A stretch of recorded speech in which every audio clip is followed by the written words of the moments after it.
그러면 내용 이어서 생명체 구성 식물을 하겠습니다. 식물체의 구성 단계는 특징이 조직계가 있다는 거죠. 식물을 이제 하는 데 있어서 동물이랑 다른 점이 동물은 내 몸뚱아리랑도 상관이 있어요. 그래서 예시를 바로바로 이해할 수 있기 때문에 바로바로 개념들이 떠오르거든요. 근데 식물은 식물에 관심이 있는 학생이지 않는 이상 들어도 그냥 흘려듣는 경우가 많아서 시험 볼 때 예시들이, 즉 개념들이 잘 안 떠오르는 경우가 많아요. 어떤 말이냐면 뭐 간다발, 기본, 표피, 울타리, 해면 이런 용어들이 낯설기 때문에 외우고도 쉽게 잊혀진다라는 소리예요. 그래서 시험 전에 좀 꼭 보셨으면 하는 게 이렇게 제가 정리를 해놨거든요. 이런 정리물을 통해서 시험 직전에 봐두시면 시험에서 훨씬 더 맞출 확률이 높죠. 용어가 익숙하지 않아서 쉽게 잊어버리는 단원이니 용어 정리를 확실하게만 해두시면 이쪽 파트도 역시나 암기에 해당하는 내용이 있기 때문에 무조건 맞추셔서 점수를 얻어 가셔야 됩니다. 식물의 세포도 마찬가지로 각각 해당하는 기관에 수행하는 역할에 따라서 구조가 이렇게 다양해요. 표피, 여뷰, 물관, 체관 이렇게 되어 있는데 내용을 하나씩 살펴보도록 할게요. 식물체 조직은요, 크게 두 가지로 나뉘어요. 분열 조직과 영구 조직. 분열 조직으로부터 만들어져서 특수한 모양과 기능을 가진 영구 조직으로 구분이 되는데, 분열 조직은 의미가 세포 분열이 일어나는 곳이에요. 크게 두 군데로 구분할 수 있는데, 생장점과 형성층입니다. 생장점은요, 줄기 끝과 뿌리 끝에 위치해요.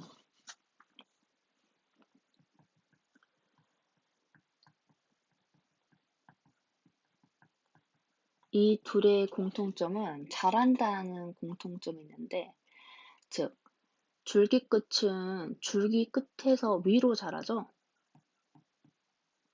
뿌리 끝은 뿌리의 끝부분에서 밑으로 자라잖아요. 즉, 생장점에서 하는 건 뭐냐면요, 길이 생장을 담당합니다. 형성층은요, 여러분이 중딩 때 봤던 게 뭐가 있냐면 아마 초등학교 때도 봤을 거예요. 봉숭아 줄기의 단면을 잘라서 이런 구도를 살펴봤을 겁니다.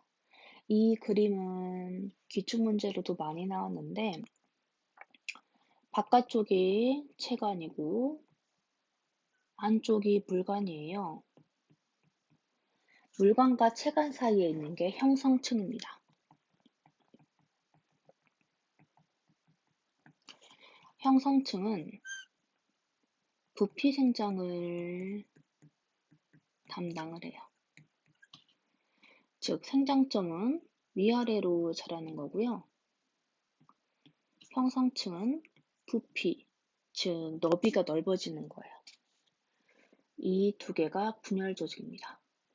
그럼 여러분이 여기서 좀 아셔야 될 거는 기출에 나왔던 것 중에 어떤 게 있었냐면 우리가 표피세포, 여백세포, 물관세포, 체관세포 이런 거를 여기에서 예시를 좀 보셨으면 좋겠어요. 나온 게 이게 체관이냐 물관이냐 나온 적이 있거든요. 체관과 물관. 체관은 가장 많은 빈도로 물어봤는데 이 바깥에 있는 게 체관이고요. 물관은 안쪽에 있는 게 물관이에요. 세포의 크기로 비교할 수도 있는데 체관은 체관세포가 크기가 더 작아요. 물관은 크기가 더 큽니다. 체관은 살아있는 세포로 되어 있고 물관은 죽어있는 세포로 되어 있는데 물관은 관이니까 이동하는 통로 같은 거겠죠? 물이 이동하는 곳이고요. 체관은 영양소가, 영양분이 이동하는 곳이에요. 좀 얘기를 하나 해두면 비료가 개발되기 전에 사과를 크게 키우기 위해서 나무의 줄기에 밑둥을 파내는 환상박피라는 걸 했었어요. 둥글 한자에 모양 상자, 그 다음에 벗겨낸다는 게 박피잖아요. 그러면 식물들이 광합성을 하면은 위에서 아래로 영양분이 이동을 하거든요. 잎이라는 곳에서 영양분을 만들어서 보통은 포도당을 만들잖아요. 그러면 이게 뿌리 끝까지 전달이 되는데 보다 덜 전달되게 하면은 이렇게 과실의 크기와 당도가 높아지는 거죠. 이렇게 화상마피를 하면은 요런 모양으로 바뀌어요.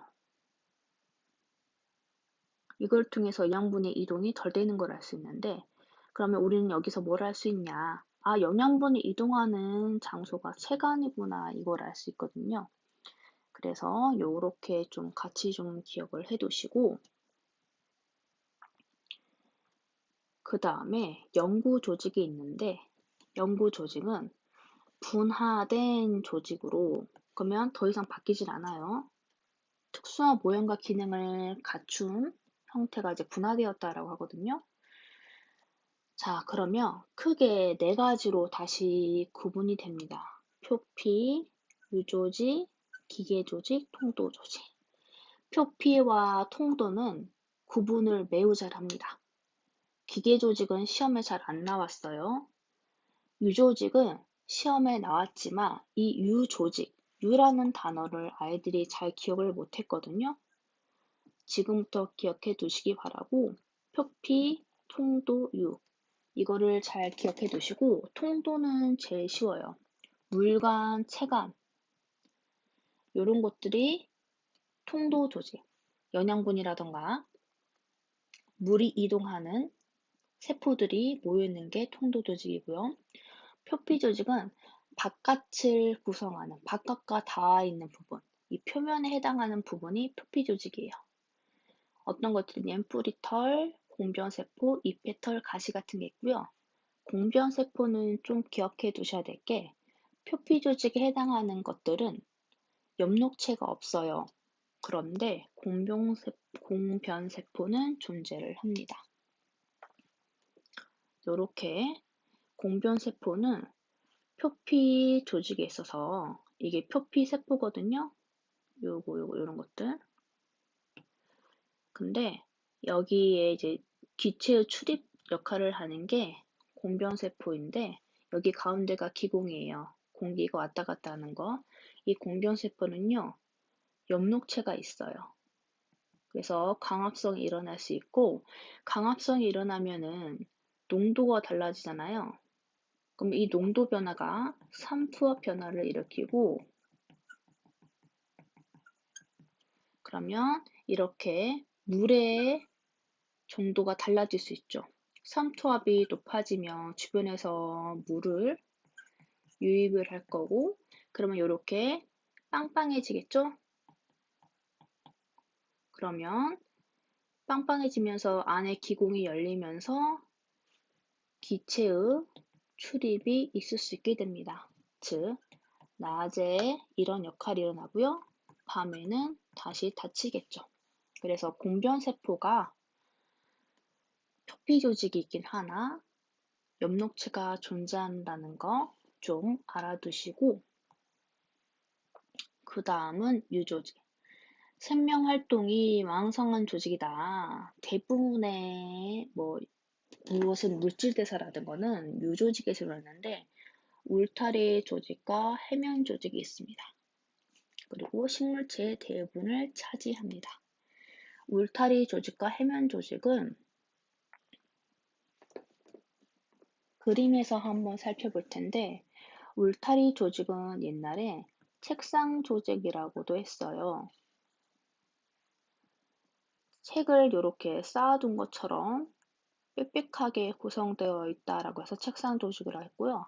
역시나 울타리처럼 빽빽하게 구성되어 있다라는 의미로 울타리 조직이라고 되어 있는데, 그 이유가 햇빛은 위에서 쬐어지잖아요. 그러면 위에서 받은 빛을 이용해서 광합성을 하기 위해서 빽빽하게 배열이 되어 있습니다. 그러면 엽록체가 다른 부위보다 많이 위치하게 되면서 광합성 효율을 높이고자 하는 거죠. 그래서 명칭이 울타리 조직이고요. 해면 조직은요, 듬성듬성 되어 있는 조직이라고 그래서 스펀지 티슈라고 하거든요. 해면은 우리가 한번 들어봤어요. 요거 스펀지밥 알죠? 스펀지에 보면은 뭐 뚱인가 뚱이 찡찡이 뭐 이런 애들이잖아요. 징징이 아저씨인가? 어쨌든간 얘가 살고 있는 게 바다잖아요. 그래서 얘는 다람쥐인가? 강아지인가? 어쨌든간 이렇게 잠수복을 입고 있는 거고요. 얘가 스폰지 밥인 이유가 얘는 바다에 살고 있는 요거예요. 해면 동물이에요. 얘는 스폰지라고 하거나 아니면 씨 스폰지라고 하거든요. 명칭이. 실제로 스펀지처럼 생겼고 유럽 쪽에서는 이거 가지고 뭐 설거지를 하기도 했대요. 그래서 얘네들 바다 친구라서 불가사리 뭐 이 아저씨 오징어인가? 그런 애 빨판 있어서 문어구나. 그다음에 뭐 개 이런 것들이 있는 거예요. 이런 것처럼 듬성듬성 생겼다라고 해서 해면 조직인데 듬성듬성 생겨야 하는 이유가 산소와 이산화탄소가 왔다 갔다 할 수 있어야 돼요. 우리 강합성 하면은 산소가 발생한다라고 배웠잖아요. 그리고 강합성을 하려면 이산화탄소가 필요해요. 6개의 이산화탄소를 이용해서 한 분자의 포도당을 만들잖아요. 그래서 이렇게 기체의 출입이 원활히 하기 위해서는 이렇게 듬성듬성 되어 있어야 됩니다. 그래서 이렇게 빈 공간이 있으므로 기체가 쉽게 이동할 수 있게끔 되어 있어요. 그러면 여러분 여기서 기억해야 될 거는 뭐냐면 울타리 조직, 해면 조직은 유조직이라는 거, 공병세포는 표피 조직이라는 거, 공병세포는 엽록체가 있다는 거, 물관체가는 통도 조직이라는 거. 이렇게 명칭을 잘 암기하고 있으시면서 구분할 줄 알아야 돼요. 이런 것도 있을 수 있어요. 물관은 분열 조직으로서 이렇게 하면 틀린 거겠죠? 그래서 지문을 잘 분석하실 수 있어야 됩니다. 그럼 이렇게 될 수도 있어요. 연구 조직인 공병세포는 엽록체가 존재한다. 그러면 풀다가 공병세포는 표피 조직인데 표피 조직은 엽록체가 없는데 이렇게 하면 틀리는 거죠. 그러니까 각각의 문장이어도 원래 그 생명과학이라는 학문이 제가 언어학이라고 했잖아요. 말장난이 심합니다. 그리고 정해진 명칭으로만 부르셔야 되기 때문에 이렇게 문장 하나하나 꼬집어 보면서 내가 암기한 거랑 맞는지 보셔야 돼요. 그다음에 또 의외로 잘 들리는 게 이 조직계인데요. 조직계는 식물만 가지고 있잖아요. 크게 세 가지로 구분이 됩니다. 이 그림을 통해서 좀 구분을 해주셨으면 하는데 이렇게 바깥에 해당하는 부분이 있죠. 지금 한번 제가 그려보면 이런 것들이요. 이런 것들이 표피 조직계예요. 그다음에 이렇게 파란색으로 되어 있는 게 간다발, 초록색으로 되어 있는 게 기본 조직계예요. 그래서 이렇게 뭐 나름 뭐 노란색으로 해야 되나? 아무튼 이렇게 이런 것들이 표피. 그다음에 초록색인 것들이 기본 조직계. 그다음에 파란색인 게 이제 관다별 조직계인데